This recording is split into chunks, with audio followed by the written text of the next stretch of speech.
வணக்கம். ஷயனம். நாம் கஷ்டப்படுறோன்னு நாம் நினைக்கிறோம் இல்லையா? முதல்ல அந்த வார்த்தையை சொல்கிறதே தவறு. ஏன் கஷ்டப்படுறோம், எதுக்காக கஷ்டப்படுறோம், என்ன காரணத்துக்காக கஷ்டப்படுறோம், நம்ம என்றைக்காவது ஒரு நாள் ஒரு நேரமாவது நம்ம சிந்திச்சிருப்போமா? அடுத்தவர்களை பார்த்து பொறாமைப்படுவதிலேயே, அவர்களை புறம் பேசுவதிலேயே நம்முடைய நேரமானது வீணாக போகுது. இந்த நேரம் அப்படிங்கிறத ரொம்ப வீண்படுத்துகிறோம். அதை நாம் சேமித்து வைக்கிறது இல்லை, வீண்படுத்துகிறோம். அந்த நேரத்தை செலவழிக்கிறோம். எப்படி செலவழிக்கிறோம் அப்படின்னா, இந்த மாதிரி நெகட்டிவான கெட்ட விஷயங்களை நினச்சிட்டு நெகட்டிவான எண்ணத்திலேயே நம்ம அதை கொண்டு போயிட்டுருக்கிறதுனால நமக்கு நாள் போகிறது நமக்கு தெரியறதில்ல. அதே நல்ல விஷயம் செய்யும்போது நாள் ரொம்ப இப்போ 8 மணி நேரங்கிறது நம்மளுக்கு 12 மணி நேரம் 13 மணி நேரம் ஆகிற மாதிரி இருக்கும். இப்போது ஒரு மந்திரத்தை ஒரு 108 தடவை ஒரு 51 தடவை சொல்லுங்கன்னு சொல்லி நாம் ஒருத்தருக்கு சொல்லி கொடுத்து நம்ம சொல்கிறோன்னா, அவங்க சொல்லுவாங்களா? ஒருத்தர் ஐயோ ரொம்ப நேரமாச்சு, டைம் வாட்ச் பார்ப்பாங்க, அடிக்கடி இப்படி வெளியில் பார்ப்பாங்க, டைம் பார்ப்பாங்க, வாட்ச் பார்ப்பாங்க. மந்திரத்தை சொன்னாலும் முழுமையான கவனம் அந்த இடத்துல அவங்களுக்கு இருக்காது. கவன சிதறல்கள், என்ன அலை ஓட்டங்கள் இருந்துக்கிட்டே இருக்கும்.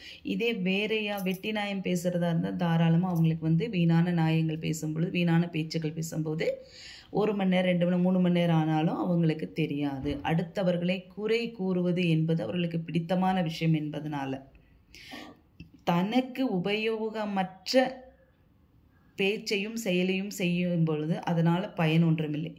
ஆனால் தனக்கு உபயோகமுள்ள ஒரு விஷயத்தை நாம் திரும்ப திரும்ப சொல்லும் பொழுது அந்த மந்திரமானது வேலை செய்ய ஆரம்பிக்கும். உங்களுடைய சக்ராஸ், உடம்பில் உள்ள சக்கரங்களை ஆக்டிவேட் பண்ணும். டீஆக்டிவேட்டில் இருக்கக்கூடிய விஷயங்கள் எல்லாமே ஆக்டிவேட் பண்ணணும், புத்துணர்ச்சி அடைய வைக்கணும். அப்போ செல்கள் புத்துணர்ச்சி அடையும். இப்போ உங்கள் எண்ணங்கள் நல்ல செயல்களையும் நல்ல சிந்தனைகளையும் நல்ல எண்ண ஓட்டத்தையும் கொடுக்கும். இதுக்கு அந்த மந்திரமானது உங்களுக்கு நல்ல முறையில் வேலை செய்யும். ஒரு மந்திரத்தை திரும்ப திரும்ப சொல்லும் பொழுது அந்த ஓம் கம் கணபதியை நம்ம சொல்கிறோம், ஓம் நமோ நாராயணா சொல்கிறோம், ஓம் நம சிவாய் சொல்கிறோம், ஓம் சிவாய் நம்ம சொல்கிறோம், ஓம் சரவணபவாய் நம்ம சொல்கிறோம். எந்த மந்திரத்தை திரும்ப திரும்ப ஒரே மந்திரத்தை திரும்ப திரும்ப நாம் சில நாட்கள் சொல்ல சொல்ல அது பழகிக்கும். எந்த ஒரு வேலை செஞ்சாலுமே நம்ம வாய் முணுமுணுன்னு சொல்லிகிட்டே இருக்கும். ஓம் சிவாய நம, ஓம் சிவாய நம, ஓம் சிவாய நம, ஓம் சிவாய. எந்த வேலை செய்யும் பொழுதுமே நமக்கு சிந்தனை எல்லாமே அந்த மந்திரத்தின் மீது தான் இருக்கும். அப்போ அந்த மந்திரம் சொல்ல சொல்ல என்ன பலன் கிடைக்கும்? உங்கள் உடம்பு ஆரோக்கியமாக இருக்கும், பார்ப்பதற்கு ஒரு தேஜஸ் கிடைக்கும், தெளிவு இருக்கும், வார்த்தைகள் அச்சு பிறலாமல் தெளிவாக உங்கள் வாயிலிருந்து வார்த்தைகள் வரும். நீங்கள் சொல்லக்கூடிய வாக்கானது பழிக்கும். பொறுமை இருக்கும், பணிவு இருக்கும், தன்னிடம் இருக்கும், அனைத்து விஷயங்களையுமே பக்குவப்பட்டு இருப்பீங்கள் அந்த மந்திரத்தை சொல்ல சொல்ல. கோபம் என்பதே வராது. ஒரே ஒரு விஷயம், அமைதியாக இருக்க கற்றுக்கொள்வீர்கள். அதிகமாக பேசாமல் அமைதியாக இருக்கிறதுக்கு கற்றுக்குவீங்க. ஏன்னா அந்த மந்திரத்தோட பவர் எதன் மீதும் பற்று இல்லாமல் இருக்கக்கூடிய ஒரு விஷயத்தை கொண்டு முக்கியமாக கொடுக்கும். உங்களுடைய சிந்தனை என்ன, எதற்காக எதை நோக்கி நீங்கள் போயிட்டே இருக்கீங்க? இப்போ பார்த்தீங்க, இப்போ கிரிவலம் போகிறாங்க பார்ப்போன்னா அடி மீது அடி வைத்து நடந்து போகணும் கிரிவலத்துக்கு. எல்லாரும் அப்படி போகிறாங்களான்னா நிச்சயமாக இருக்காது. சில பேர் ஓடுவாங்க, சில பேர் குடு நடந்து போவாங்க, சில பேர் பேசிகிட்டே போவாங்க. அப்படியெல்லாம் செய்யாமல் மெதுவாக அடி மீது அடி வைத்து போகும்போது நமக்கு அந்த மந்திரத்தை சொல்லிட்டு போகும்போது பலன் கிடைக்கும். உண்மையான பலன் என்னவோ அது கிடைக்கும். 3 மணி நேரத்தில் கிரிவலம் வர்றது, 6 மணி நேரம் பொறுமையாக வந்தால் ஒருத்தர் கிரிவலம் வர்றதுக்கு 6 மணி நேரம் ஆகும். அந்த 6 மணி நேரம் நீங்கள் ஓம் நம சிவாய மந்திரத்தை சொன்னால் எத்தனை ஆயிரக்கணக்கான உரு ஏற்றிருப்பீங்க. அந்த மந்திரத்தோட பலன் எத்தனை கிடைச்சிருக்கும். அதை சுருக்கி 2 மணி நேரம் 3 மணி நேரத்தில் நான் கிரிவலத்தை முடிக்கணும் அப்படிங்கிற அந்த எண்ணத்தோடு தான் கிரிவலம் வருவாங்க. அப்படி வராமல் நமச்சிவாய மந்திரத்தை சொல்லிகிட்டே நீங்கள் கிரிவலம் வர்றீங்க அப்படின்னா எத்தனை மணி நேரம் வர்றீங்களோ அத்தனை நேரம் அத்தனை தடவை நமச்சிவாய மந்திரத்தை சொன்னதுக்கு உண்டான பலன் காந்தமலை இல்லையா? மீண்டும் மீண்டும் வா வென்று அழைக்கும் ஒரே மலை அது திருவண்ணாமலை, காந்த சக்தி மலை. செங்கதிர்கள் வீசக்கூடிய ஒரு அற்புதமான மலை என்றது சொன்னால் அது திருவண்ணாமலை மட்டுமே.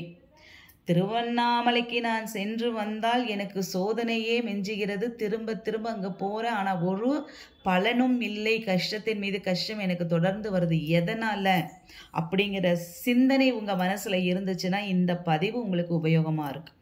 ஒரே ஒரு தடவை நீங்கள் தனியாக போய் கிரிவலம் போய் நமச்சிவாய மந்திரத்தை சொல்லி எத்தனை நேரம் போகிறீங்களோ அத்தனை நேரமும் குறைஞ்சது 5 மணி நேரம் கிரிவலம் வரணுங்க. 1 மணி நேரத்தில் வர்றவங்க இருக்காங்க, 2 மணி நேரத்தில் வர்றவங்க இருக்காங்க, 3 மணி நேரத்தில் வர்றவங்க, 12 மணி நேரத்தில் கிரிவலம் வர்றவங்களும் இருக்காங்க.